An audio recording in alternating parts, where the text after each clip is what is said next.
الحمد لله الذي أنزل على عبده الكتاب ولم يجعل له عوجا قيما لينذر بأسا شديدا من لدنه ويبشر المؤمنين الذين يعملون الصالحات أن لهم أجرا حسنا ماكثين فيه أبدا. أشهد أن لا إله إلا الله وحده لا شريك له، وأشهد أن سيدنا ومولانا محمدا عبده ورسوله صلى الله عليه وعلى آله وأصحابه وأتباعه وأزواجه وذرياته. أما بعد، فيا معشر الإخوان، إن أهم الكتب كتاب الله الديان عليه مدار الهداية والإيمان، فاهتموا بتعلمه وتعليمه وحفظه وفهمه، فإنه هو الفرقان بين الحق والباطل. فيا أيها الخلان، عليكم بتلاوة القرآن، فقد قال رسول الله صلى الله عليه وسلم: خيركم من تعلم القرآن وعلمه. وقال عليه الصلاة والسلام: يقال لصاحب القرآن: اقرأ وارتق ورتل كما كنت ترتل في الدنيا، فإن منزلك عند آخر آية تقرأها. وقال عليه الصلاة والسلام: من قرأ القرآن فاستظهره فأحل حلاله وحرم حرامه أدخله الله الجنة وشفعه في أشرة من أهل بيته كلهم قد وجبت لهم النار. أعوذ بالله من الشيطان الرجيم. لو أنزلنا هذا القرآن على جبل لرأيته خاشعا متصدعا من خشية الله. وتلك الأمثال نضربها للناس لعلهم يتفكرون. بارك الله لنا ولكم في القرآن العظيم، ونفعنا وإياكم بالآيات والذكر الحكيم. إنه تعالى جواد كريم ملك بر رؤوف رحيم.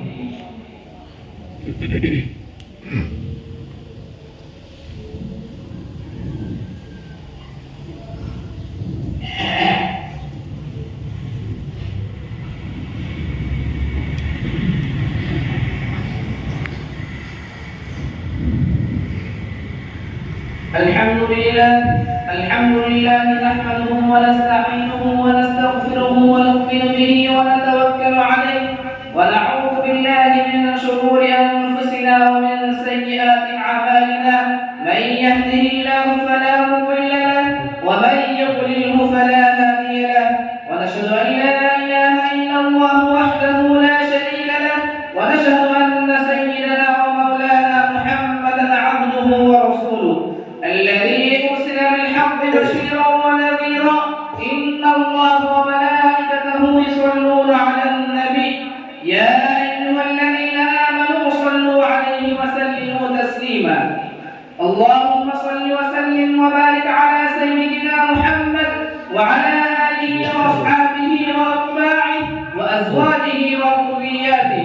قال النبي صلى الله عليه وسلم: أرحم أمتي بأمتي أبو بكر، وأشدهم في أمر الله عمر، وأصدقهم حياء عثمان، وأقضاهم علي، وفاطمة سيدة نساء أهل الجنة، والحسن والحسين سيد شباب أهل الجنة، وحمزة أسد الله وأسد رسوله. اللهم اغفر للعباس وولده مغفرة ظاهرة وباطنة لا تغادر ذنبا. الله في أصحابي لا تتخذوهم غرضا من بعدي، فمن أحبهم فبحبي أحبهم، ومن أبغضهم فببغضي أبغضهم. وخير القرون قرني ثم الذين يلونهم ثم الذين يلونهم. اللهم أعز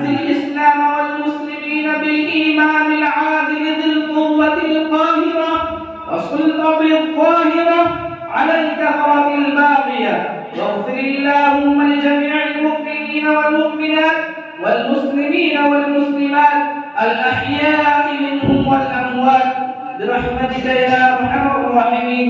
والحمد لله رب العالمين. أعوذ بالله من الشيطان الرجيم. إن الله يأمر بالعدل والإحسان وإيتاء ذي القربى وينهى عن الفحشاء والمنكر والبغي يعظكم لعلكم تذكرون. فاذكروني أذكركم واشكروا لي ولا تكفرون.